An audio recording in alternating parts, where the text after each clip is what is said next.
প্রায় ২ বছর বন্ধ থাকার পর আজ থেকেই শুরু হলো বাংলাদেশি নাগরিকদের জন্য ভারতের পর্যটন ভিসার আবেদন প্রক্রিয়া। প্রাথমিকভাবে ঢাকা সহ দেশের ৫টি বিভাগে এই সেবা পাবেন পর্যটকরা।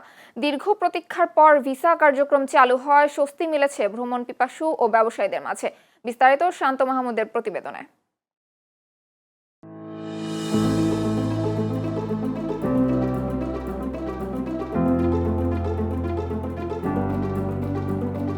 ২০২৪ সালে রাজনৈতিক পট পরিবর্তনের পর ভারত সরকার বাংলাদেশি পর্যটকদের ভিসা দেওয়ার কার্যক্রম বন্ধ করে দেয়।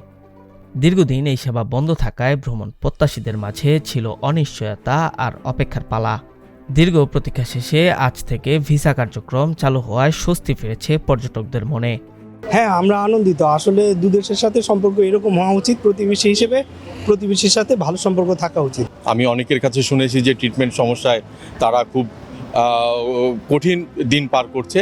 এখন আশা করি সব ভালোর দিকে যাবে। আমি একজন অসুস্থ মানুষ, মেডিকেলে বিষয়ে যাইতেছি, আগে যদি দিত তাতে আমার এই কষ্টটা হইতো না। আমার মনে হয় এ ব্যাপারে বাংলাদেশ এবং ইন্ডিয়া দুই সরকার মিলেই যদি বসে এই ব্যাপারটা সলভ করে তাহলে দুই দেশের পর্যটকদের জন্যই বেটার হবে। শুধু ইন্ডিয়া না, ইন্ডিয়ার মতো করে যত ট্যুরিস্ট বা যত দেশগুলো আছে ট্যুরিস্ট যদি খুলে দেওয়া যায় দুবাই সহকারে, আমি মনে করি আমাদের জন্য, আমাদের ভ্রমণ পিপাসী মানুষের জন্য অনেক উপকার হবে।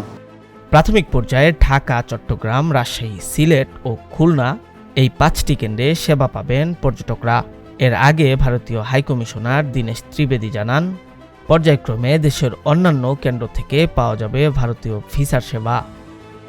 এবার আসুন যদি আপনাকে বলি, I am very happy to announce that we are resuming our normal visa applications for tourist visas, which can be submitted from 28th of June 2026.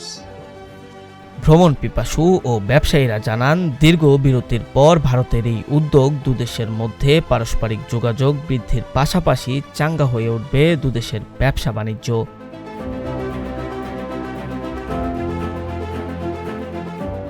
দীর্ঘ বিরতির পর এই উদ্যোগ বাংলাদেশ এবং ভারতের ভ্রমণ, চিকিৎসা এবং পারিবারিক সম্পর্ক আরও জোরদার করবে, এমনটি প্রত্যাশা সবার। শান্ত মাহমুদ, চ্যানেল এস, ঢাকা।